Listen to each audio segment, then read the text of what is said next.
With the spam attack that happened recently, there's been a lot of buzz about whether or not Nano can actually achieve its goal of being a day-to-day currency.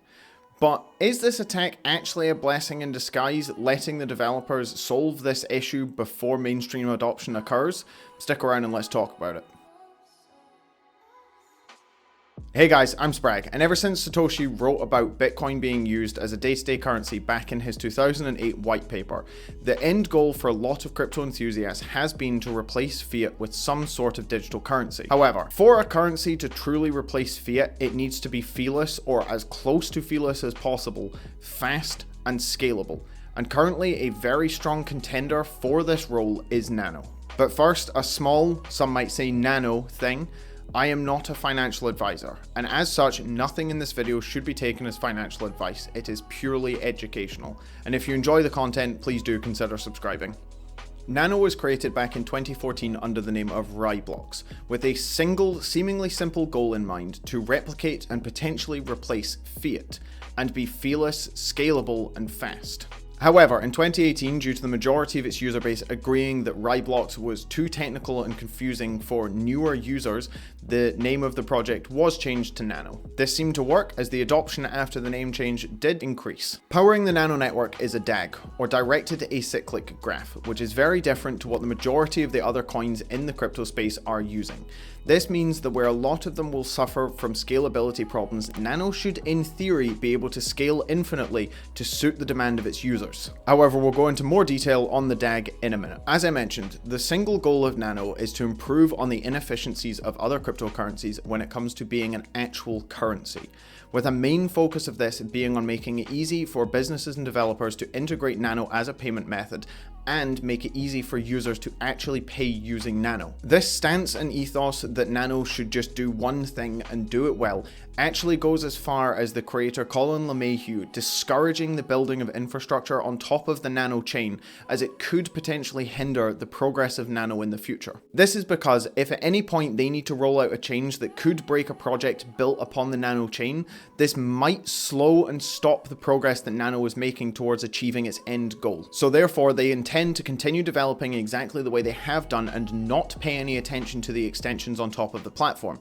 as I mentioned, discouraging people from doing so. However, this hasn't stopped people from doing so, which is how we've ended up with meme coins such as Banano. The ticker Nano actually represents 1M Nano, which is 1 million nanos, where the smallest denomination of a nano is called a raw. A single nano is 10 to the 24 raw, which means that there is a very small denomination that can be sent completely feelessly via the Nano Network. As I mentioned, Nano uses a DAG. However, this is actually a bit too wide of a term to really understand how Nano manages to achieve the transactional throughput it does without running into the same scalability problems that traditional blockchains do. This is because DAG just means it's directional, that you can't return to a node from the current node, and that it's a graph, which doesn't really do much to explain the inner workings. So firstly, Nano does technically use a blockchain, or rather, lots and lots of blockchains. Every single account on the Nano Network has its own blockchain, where each block is just a single transaction of the balance before and the balance after. This means, unlike in traditional blockchain systems where you have a single chain where each block contains many transactions, instead in the Nano Network you have many chains where each block just contains a single transaction. By design, unlike blockchains, DAGs are asynchronous. This means that the state of all nodes can be changing and manipulated at any one time without universal synchronicity across the network. This does, however, mean that understanding consensus in a DAG is slightly more confusing than understanding it in a blockchain, where a vote is just given to the network or a miner finds the next block. In Nano's DAG, as long as a transaction is deemed valid by a node, it will be passed along to the next node, with a vote and a consensus only being needed if there is a conflicting transaction found on the network, or if an attempt to double spend is made. In this event, a vote is cast on the network where the transaction that gains 51% of the votes will be chosen to be written to that account's ledger. The voting system in Nano is called Open Representative Voting, and is kind of just like delegated proof of stake, but with a twist. As you can imagine, not needing to reach consensus on every single transaction that is made on the network means that on average, the transaction times on the Nano chain are less than a second, with only conflicting transactions or attempts to double spend needing to actually reach consensus. Now, even though this does allow Nano to finalize its transactions incredibly fast, there are a few things to consider when it comes to this method of consensus. Unlike in a lot of proof-of-stake chains, there is no incentive to actually run a node. And while this in itself might not necessarily be a bad thing because the cost of running a node is so low that there will be altruists who want to support the network and help the network, the only other category of people who may run a node are going to be businesses that can directly profit off of Nano in other ways. For example, exchanges that can take money from the exchange fees. Now, as I mentioned, ORV is very similar to DPoS, where Nano users will offer up their stake to representatives to vote on their behalf. The problem lies in the fact that reward-based systems can disincentivize users from all collaborating on the same node.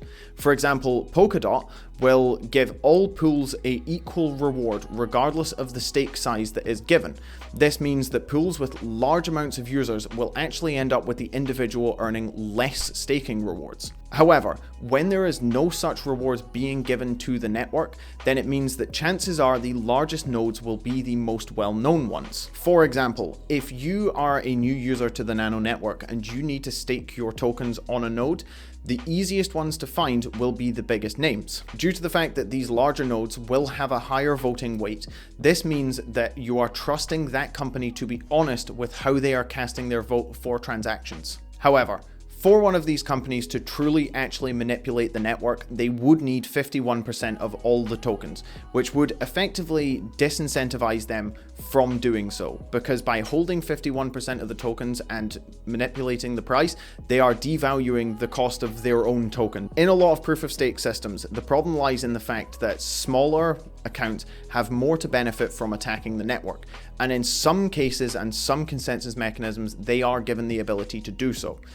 In ORV, fortunately, there is no way for the people who would gain the most from attacking the network to actually attack the network, and it would only be the bigger accounts that could potentially have the ability to do so, in which case they wouldn't. There is, however, a large elephant in the room, and that is the spam attack that happened in the middle of March and has continued up until just a few days before I recorded this video. Unfortunately, the whole reason that Nano would be such a great equivalent for fiat is also the reason that it was so easy to attack. Almost zero amounts of Nano could be sent over the network in very, very large quantities without having to pay any transaction fees at all. This meant that the nodes were under incredible stress to try and process all of the transactions, with the average TPS being 70 transactions per second. This caused a lot of the nodes to fall out of sync and legitimate transactions to slow and almost stop being processed, with only a few trickling through. The short-term solution to this attack was to have each of the nodes change their config to lower the bandwidth cap and essentially throttle the network into processing smaller amounts of transactions per second and allow the nodes to catch up with the rest of the network. However, this attack also took advantage of poor performance in the node software, which meant that a lot of the nodes took a long time to catch up, which is what has tail-ended up until recently. This, however, shouldn't actually really be seen as a bad thing. With a team of only 5 developers, Nano has been in development for a long time, but it's still in its very early stages. And an attack like this at this point in time, even though it was meant to discredit the network, just gives the developers more resolve and more strength to actually stop this happening again in the future. This just means that going forwards, there will be safeguards in place to stop this kind of thing happening again, and if anything has just strengthened the network for when mainstream adoption occurs. Unfortunately, as of recording this video, even though there is talks of safeguards being implemented, there actually hasn't been any word of what those safeguards might be, so I might do that in a follow-up video at some point in the future. So, is Nano's future bright or bleak? Well, purely from a price standpoint, there's only 133 Nano tokens in circulation. This is due to the fact that a fraction of a Nano can be sent for the same price as a full Nano. This, alongside the fact that the spam attack killed any price growth that was happening during this current bull run, means that you could argue that Nano is currently very undervalued. Whereas a lot of other coins are overpromising features and constantly having to push back the deadlines at which they're going to deliver those features, Nano aims to do one single thing. This means that on top of the very strong foundation it's already built for itself, it can continue innovating and building on top and just making itself better over time. Which is why I would genuinely consider it one of my top picks for being the biggest fiat contender should crypto go completely mainstream. I hope you guys enjoyed the video. This was quite a fun deep dive to make. If you enjoyed it, please hit the like button, and if you just generally enjoy my content, then please consider subscribing. Thanks, bye.